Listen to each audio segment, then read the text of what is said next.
नमस्कार। आपका अखबार के YouTube चैनल पर आपका स्वागत है। मैं हूं प्रदीप सिंह। आज बात करेंगे वैक्सीन की। वैक्सीन को लेकर तमाम तरह तरह की खबरें हैं, चर्चाएं हैं, आरोप है, प्रत्यारोप है। वैक्सीन कम क्यों है, कमी क्यों हो रही है, वैक्सीन और पहले से वैक्सीनेशन क्यों नहीं शुरू हुआ, तेज क्यों नहीं हुआ, सबको एक साथ क्यों नहीं लगाई गई वैक्सीन, और इसके साथ साथ एक्सपोर्ट क्यों हुआ, क्यों मोदी ने एक्सपोर्ट की वैक्सीन जब अपने यहाँ वैक्सीन की ज़रूरत थी, कमी थी, और अभी क्यों कमी हो रही है, कब तक कमी पूरी होगी। इन सब बातों पर विस्तार से बात करेंगे। तो पहले शुरू करते हैं कि दुनिया भर में कोरोना फैलने के बाद इसकी वैक्सीन बने, इसकी दवा बने, इसकी सारे देशों में कोशिश हो रही थी और एक तरह से होड़ लगी हुई थी। कंपनियां जो वैक्सीन बना सकती हैं, जो वैक्सीन के क्षेत्र में पहले से काम कर रही हैं, रिसर्च कर रही हैं, वैक्सीन बनाई है जिन्होंने, सब में होड़ लगी हुई थी। तो एक तरह से वैक्सीन नेशनलिज्म का जो है दौर चल रहा था कि कौन देश पहले लेकर आ जाएगा, कौन बाजी मार लेगा, सबसे पहले वैक्सीन कौन लेकर आएगा और दुनिया के लिए जो है वो अग्रणी देश बन जाएगा। ऐसे में अमेरिका सबसे धनी देश है, जाहिर है। उस समय डोनाल्ड ट्रंप राष्ट्रपति थे। जो कंपनी ये आश्वासन दे या जो कंपनी लग रहा था बना सकती है, बिना किसी वेरिफिकेशन के कंपनियों को पैसा दे रहे थे। और कब दे रहे थे? जब वैक्सीन पर काम शुरू नहीं हुआ था, वो काम शुरू करना चाहते हैं, इसके लिए पैसा दिया जा रहा था। अब आप देखिए, इससे अंदाजा लगाइए कि किस तरह की होड़ थी।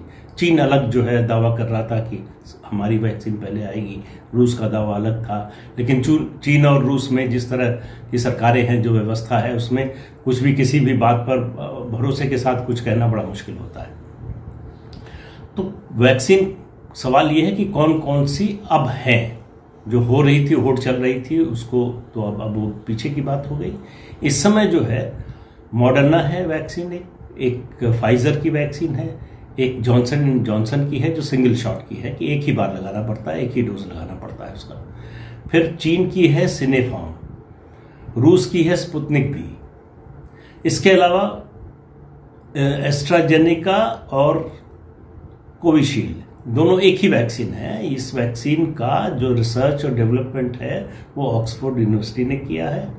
इसको बनाने का काम एस्ट्राजेनेका कंपनी जो है उसने, और सीरम इंस्टीट्यूट जो भारत का है उसने किया है, जो आदार पूनावाला की कंपनी है। इसके अलावा भी कुछ कंपनियों का इसमें पैसा लगा हुआ है। तो एक कॉन्ट्रैक्ट था कि उस इंटरनेशनल कॉन्ट्रैक्ट से बंधे हुए थे सीरम इंस्टीट्यूट भी, बाकी कंपनियाँ।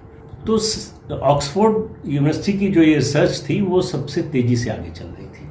ऐसा लग रहा था कि सबसे पहले आ जाएगी। उधर फाइजर और मॉडर्ना में भी होड़ लगी हुई थी। किस तरह की होड़ थी इसका अंदाजा इस बात से लगाइए कि मॉडर्ना वैक्सीन निर्माता कंपनी को अमेरिका ने ट्रायल शुरू होने से पहले ही $2.5 बिलियन दे दिया। जर्मनी ने $4.5 बिलियन दे दिया। यूरोपियन यूनियन ने $1.95 बिलियन देकर 20 करोड़ डोज बुक करा ली। इस तरह से अलग अलग पैसे वाले देशों ने ट्रायल से पहले ही वैक्सीन की बुकिंग करा ली, पैसे दे दिए। तो भारत क्यों नहीं दे सकता था? ठीक है, पैसे कम है, लेकिन जो प्रधानमंत्री ने बात कही और सरकार ने भी कही कि वैक्सीन के लिए पैसे की कमी नहीं होगी, तो इसलिए कि नरेंद्र मोदी ये पैसा दे नहीं सकते थे। अगर चाहते तो भी, अगर होता तो भी। क्यों नहीं दे सकते थे? आप कल्पना कीजिए कि अगर वो वैक्सीन न बन पाती या उस वैक्सीन में खामी निकल जाती, तो फिर क्या कहा जाता कि अपने दोस्त को दे दिया, इतने अरब रुपए का, करोड़ रुपए का घोटाला हो गया। मोदी जानते थे ये वैक्सीन नहीं बनेगी, फिर भी पैसा दे दिया, लुटा दिया देश का पैसा। एक दूसरी बात, जो माहौल था उसमें आप देखिए किस तरह का माहौल। अपने देश, केवल भारत था जहां वैक्सीन के खिलाफ, सरकार के खिलाफ इस तरह का माहौल था। बलराम भार्गव, डॉक्टर बलराम भार्गव है, आईसीएमआर के डीजी हैं। उन्होंने जुलाई के अंत और अगस्त के शुरू में, जुलाई में ये बात कही कि वैक्सीन जो डेवलप हो रही हैं दोनों, इनको जल्दी से जल्दी परमिशन देने के लिए, मंजूरी देने के लिए लाल फीताशाही को जितना काटना जा सके काटना चाहिए, और कोशिश होनी चाहिए कि 15 अगस्त तक जितने भी सैंक्शन है, मंजूरी है सरकारी, वो मिल जाए। ये चिट्ठी बाहर आई और हंगामा हो गया। कहा क्या गया कि मोदी बहुत जल्दी में है श्रेय लेने की, इसलिए 15 अगस्त को लाल किले से घोषणा करना चाहते हैं कि हमारी वैक्सीन बन गई, इसलिए ये लोगों की जान खतरे में डाली जा रही है। इस वैक्सीन का क्या होगा, क्या असर होगा पता नहीं। मोदी की अपनी राजनीति के कारण जो है अपनी छवि चमकाने के लिए लोगों की जान खतरे में डाल रहे हैं। ये माहौल था अपने देश में। तो अपने देश में केवल भारत ऐसा देश था जहां दो वैक्सीन का निर्माण हो रहा था। एक ऑक्सफोर्ड और एस्ट्राजेनिका की जो वैक्सीन है इंग्लैंड में, वो एस्ट्राजेनिका, इंग्लैंड और बाहर मतलब भारत के बाहर सभी देशों में वो एस्ट्राजेनिका है। भारत में सीरम इंस्टीट्यूट बना रहा है, उसका नाम कोविशील्ड है। और इसके अलावा जो बन रही थी वैक्सीन, मॉडर्ना और फाइजर की वैक्सीन, ये दोनों ऐसी टेक्नोलॉजी है कि इनमें -20 से लेके -70 डिग्री तक टेम्परेचर में इनके लिए कोल्ड चेन चाहिए। उसमें रखेंगे आप तब ठीक रहेगी, नहीं तो खराब हो जाएगी।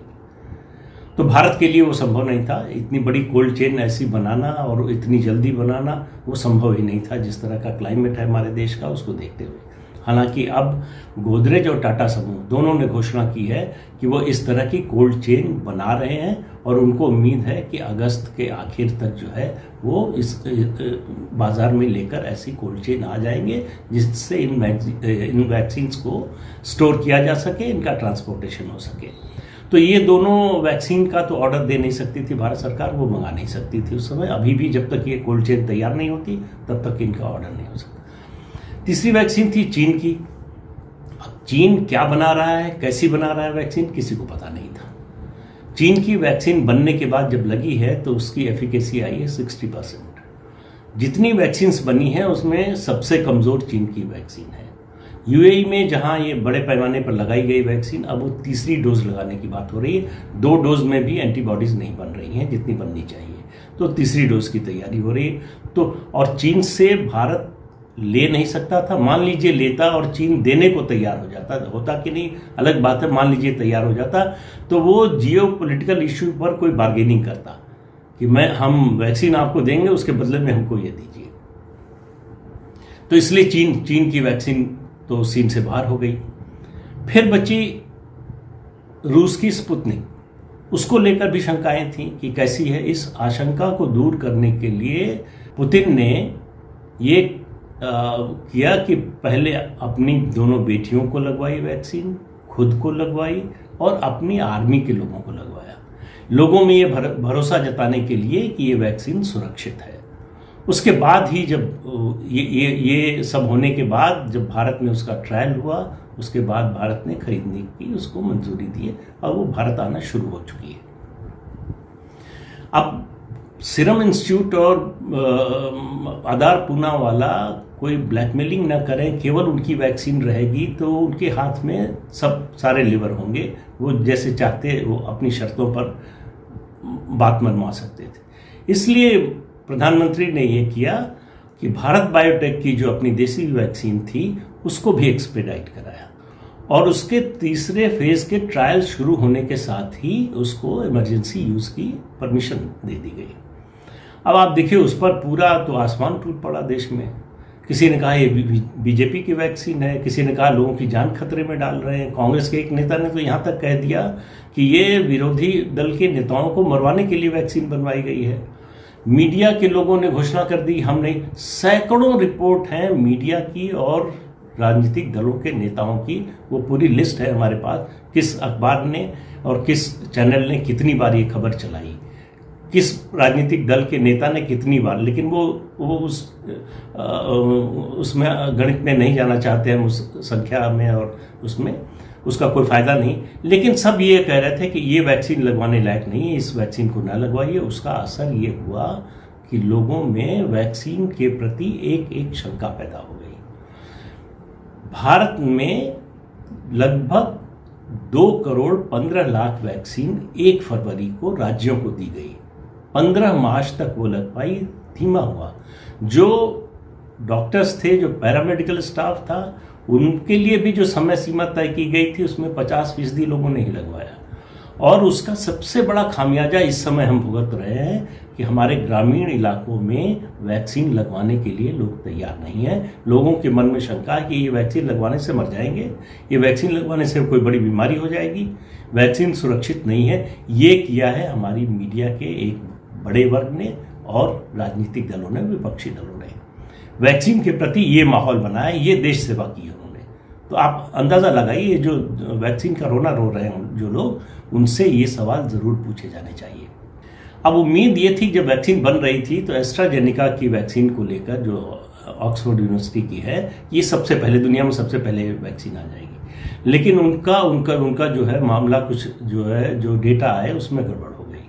गड़बड़ ये हुई कि एक शॉट जब लगाया, एक पहली जो डोज लगी उसमें एफिकेसी आई 80%, जब दूसरी लग गई तो आई 60%। तो ये हुआ कि ये कैसे हो सकता है। तो उस डेटा को ठीक करने में उसका उन्होंने फिर साइंटिफिक उसका जो एक्सप्लेनेशन भी दिया, फिर क्लॉटिंग की भी बात आ गई। तो ये इसको देखते हुए ये वैक्सीन लेट हो गई। जो कोविशील्ड हमारे यहाँ है, इसका बनना, इसका अप्रूवल सब लेट हो गया। कुछ और वैक्सीन पहले आ गई जो हमारे देश में नहीं आ सकती थी। हाँ, इसमें एक जॉनसन की वैक्सीन थी, पता नहीं मैंने पहले बताया कि नहीं, उसको लेकर वो सिंगल शॉट है, एक बार लगवानी पड़ती है, उसका दूसरा डोज नहीं लगवाना पड़ता। लेकिन उसमें क्लॉटिंग की बड़ी शिकायत आने लगी। अब जिस वैक्सीन में क्लॉटिंग की शिकायत आ रही, वो अगर भारत खरीद लेता तो आप सोचिए क्या स्थिति होती। अभी तक मोदी के खिलाफ कितने नारे लगे होते। बच्चों की वैक्सीन अभी बनी नहीं है, तब पोस्टर लग रहे हैं कि मोदी अंकल, हमारे बच्चों की वैक्सीन आपने क्यों बाहर भेज दी। तो इससे आप अंदाज़ा लगा सकते हैं कि किस तरह का माहौल है अपने देश में। तो ये कितनी वैक्सीन थी, उनमें से हमारे पास ऑप्शन क्या था किसको मंगाने का। इससे ये स्पष्ट होना चाहिए कि भारत सरकार ने क्यों नहीं मंगाई वैक्सीन, पहले ऑर्डर क्यों नहीं दिया। उसके कारण है, कौन सी वैक्सीन की क्या स्थिति थी, कैसी उपलब्धता थी। अच्छा, जॉनसन एंड जॉनसन के बारे में एक नई खबर आई है। वो खबर ये है कि अभी कल ही आई है, अमेरिका के हाउस की कमेटी का मेमो आया है, कल मतलब बुधवार को, इसी 18 मई को।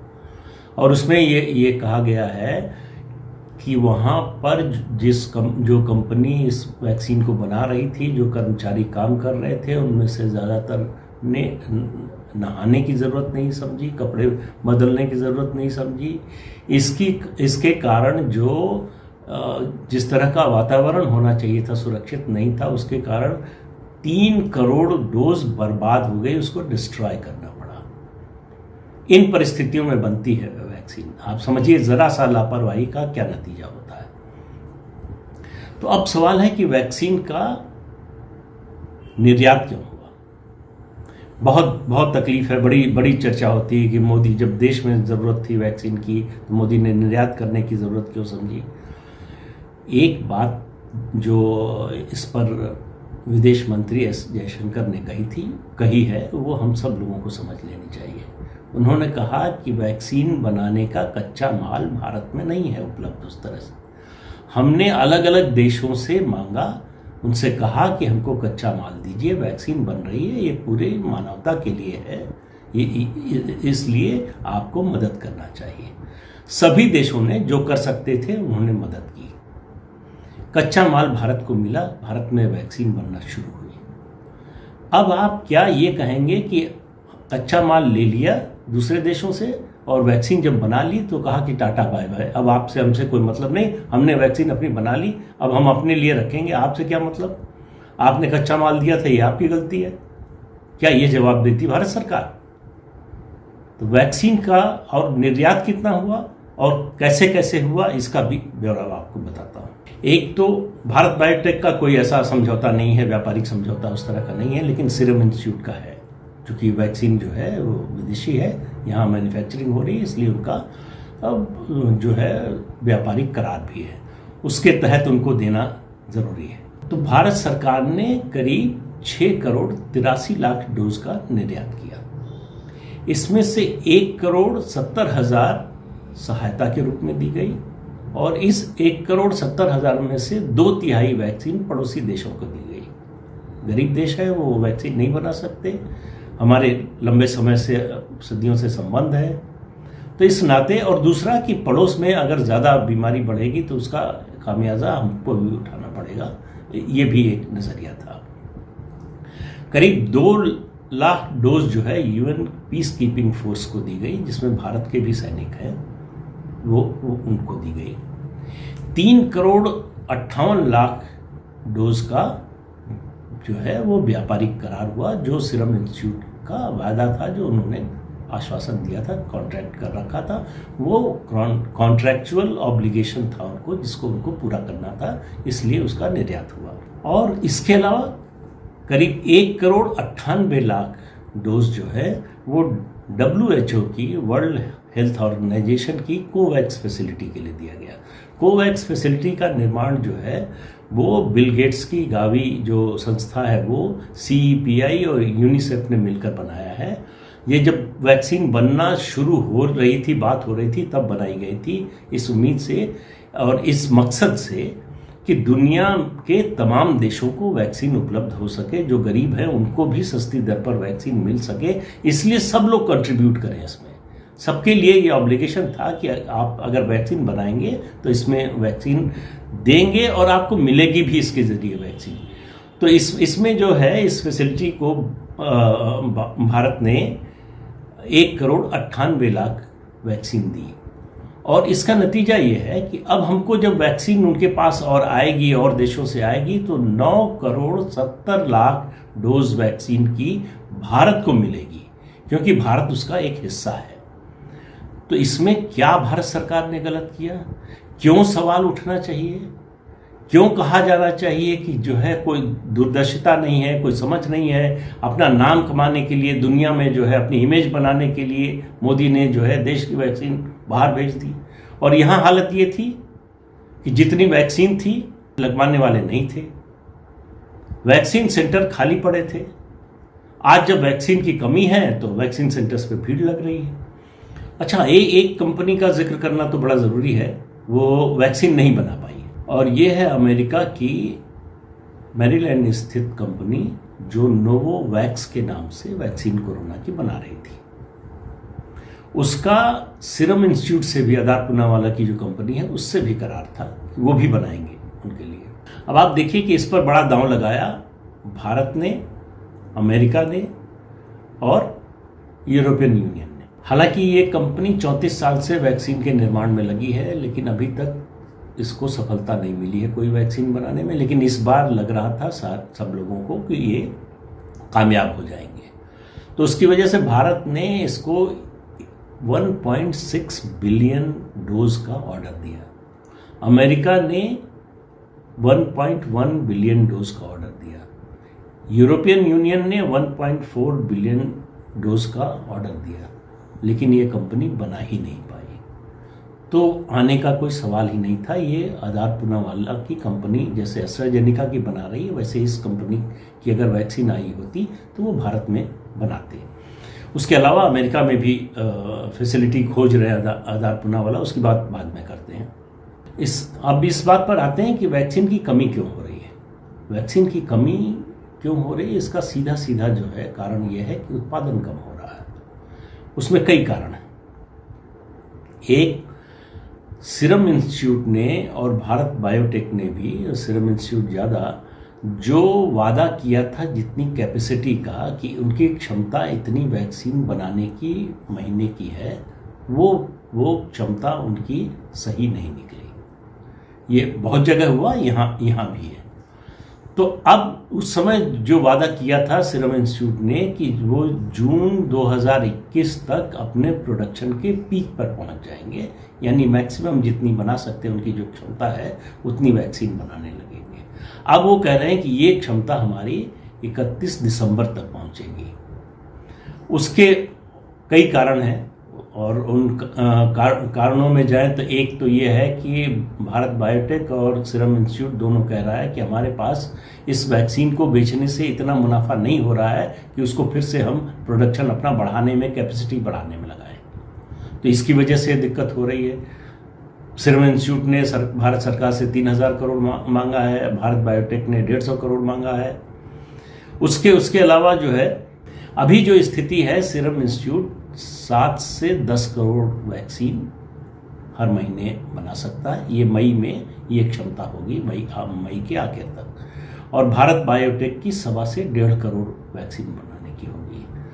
भारत बायोटेक अपनी जो क्षमता को है उसको 10 गुना बढ़ाने की तैयारी कर रहा है। इसी तैयारी की कोशिश में पूना की एक कंपनी है जो वैक्सीन के निर्माण के, जिनके पास लैब है, वो उन्होंने लेने की कोशिश की, एक्वायर करने की कोशिश हुई, दोनों कंपनियों में समझौता हो गया, लेकिन महाराष्ट्र की सरकार ने रोक लगा दी। आखिर में जो है भारत बायोटेक को मुंबई हाई कोर्ट जाना पड़ा, हाई कोर्ट ने परमिशन दी, तो अब उनकी फैसिलिटी का जो है इस्तेमाल वो कर सकेंगे, उसकी तैयारी चल रही है। तो ये तो हुई बात कमी की। ये उम्मीद की जा रही है कि जून से, अभी स्पुतनिक की वैक्सीन भी आना शुरू हो गई है और उसका निर्माण भी उम्मीद है कि सितंबर से भारत में होने लगेगा बड़े पैमाने पर। दूसरी वैक्सीन्स के लिए भी कोशिश हो रही है, वो भी मिलने की उम्मीद है। तो ये उम्मीद की जा रही है कि जून जुलाई तक स्थिति जो है उसकी सुधरेगी। प्रधानमंत्री ने अभी डीएम्स के साथ, मुख्यमंत्रियों के साथ जो बात की है उसमें कहा भी है कि अब कोशिश होगी कि राज्यों को 15 दिन का शेड्यूल दिया जाए, कि बता दिया जाएगा 15 दिन पहले कि आपको इस समय इतनी वैक्सीन मिलने वाली है। एक बात। दूसरी बात, अपने देश में ज्ञानी लोग बहुत हैं, जो जिनका काम है कि जो उनका काम है उसको छोड़कर हर विषय पर ज्ञान देते हैं। अब आप देखिए, सिर्फ 3 उदाहरण दूंगा। जो एक तो अरविंद केजरीवाल का है, वो तो मतलब अगर 139 करोड़ हमारे देश में लोग हैं और 139 करोड़ आइडिया है, तो समझिए कि उसमें एक और जोड़ लीजिए, अरविंद केजरीवाल के पास 2 रहता है। वो पोस्टर लगा रहे हैं, पहले उन्होंने सिंगापुर से जो है संबंध खराब करने की पूरी कोशिश की, पोस्टर लगवा रहे हैं दिल्ली भर में कि अंकल जी, मोदी अंकल, आपने हमारी वैक्सीन जो है वो क्यों बाहर भेज दी। अरे भाई, अभी बनना शुरू नहीं हुई है। भारत बायोटेक बना रहा है, उसके ट्रायल के लिए मंजूरी दी गई है, 10-12 दिन में सेकेंड फेज का ट्रायल शुरू हो जाएगा। लेकिन राजनीति करनी है तो कुछ भी बोल सकते हैं, कुछ भी कह सकते हैं। लेकिन आश्चर्य होता है जब अदालत में ये सब तय हो रहा है कि कौन सी दवा लेनी चाहिए कोरोना में, किसको ऑक्सीजन की ज़रूरत है। एक अदालत से आदेश आया कि हर बेड पे ऑक्सीजन होनी चाहिए। अरे भाई, किस बेड पे होनी चाहिए, किस पे नहीं, ये डॉक्टर को तय करने दीजिए ना। इलाहाबाद हाई कोर्ट ने एक और बड़ी बात कह दी। उन्होंने केंद्र सरकार से कहा कि आखिर सरकार क्यों नहीं बना रही वैक्सीन, क्या समस्या है, सरकार को खुद वैक्सीन बनाना चाहिए। अब कौन बताए कि वैक्सीन के उत्पादन के लिए बायो सेफ्टी लैब की ज़रूरत होती है। ऐसी एक लैब बनाने में 6 से 8 महीने का समय लगता है, और ये तो फिजिकल इंफ्रास्ट्रक्चर है, आप ये बना भी लेंगे 6 से 8 महीने में। उसके बाद एक्सपर्ट कहाँ से लाएंगे, उस पर काम करने वाले कहाँ से लाएंगे। तो ये कोई टोमेटो केचप की बोतल तो नहीं है कि जो है टमाटर खरीदा और उसके बाद 2 दिन में आपने यूनिट लगाई और बोतल में भर के टोमेटो केचप आने लगा। और ऐसे बड़बोले लोग जो है वो सरकार में भी कम नहीं है। एक मंत्री हैं नितिन गडकरी जी, अपने विभाग के सबसे सक्षम मंत्री। इस सरकार में सबसे अच्छा विभाग कोई काम कर रहा है तो उन्हीं का काम कर रहा है, इसमें कोई दो राय नहीं। लेकिन उनको बोलने की बीमारी है वो, और उनको उस पर कंट्रोल नहीं है। उनको बड़ा गर्व है कि मैं तो साफ साफ बोलता हूँ, मैं किसी से डरता नहीं, किसी की परवाह नहीं करता, जो मुझे ठीक लगता है, जो मेरी समझ में आता है बोलता हूँ। तो उन्होंने अभी 2 दिन पहले कह दिया कि लाइसेंस दे देना चाहिए दूसरी कंपनियों को, वो भी वैक्सीन बनाएं, और ये तो 15-20 दिन में शुरू हो सकता है।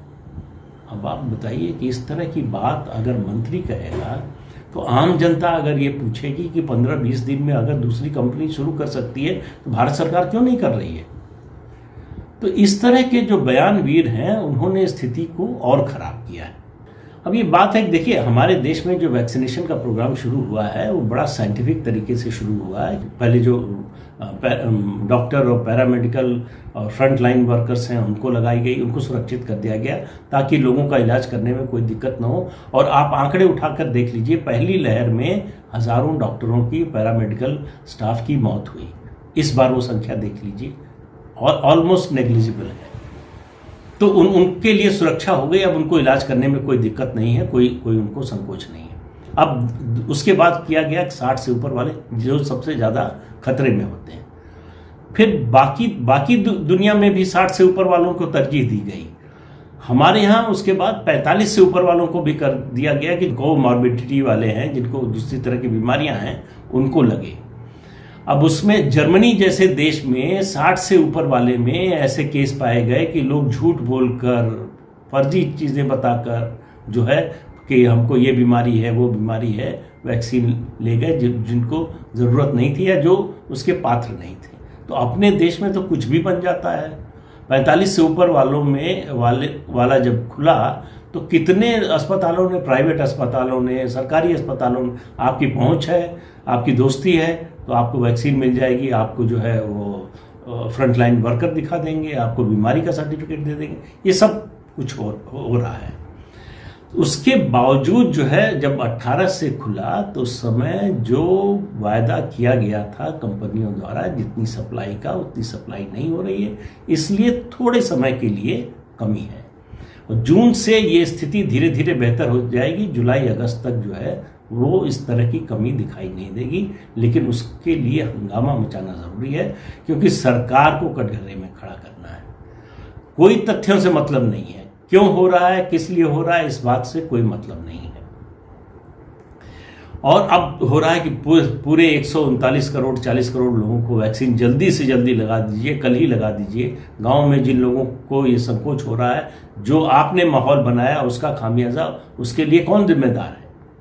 लेकिन अपने यहाँ इस तरह की बात नहीं होती, अपने यहाँ तथ्यों की बात नहीं होती, केवल भावना की बात होती है कि हमको सरकार का विरोध करना है, हम कह रहे हैं ये मान लीजिए, बस इससे आगे और कुछ नहीं। तो ये तथ्य है वैक्सीन को लेकर।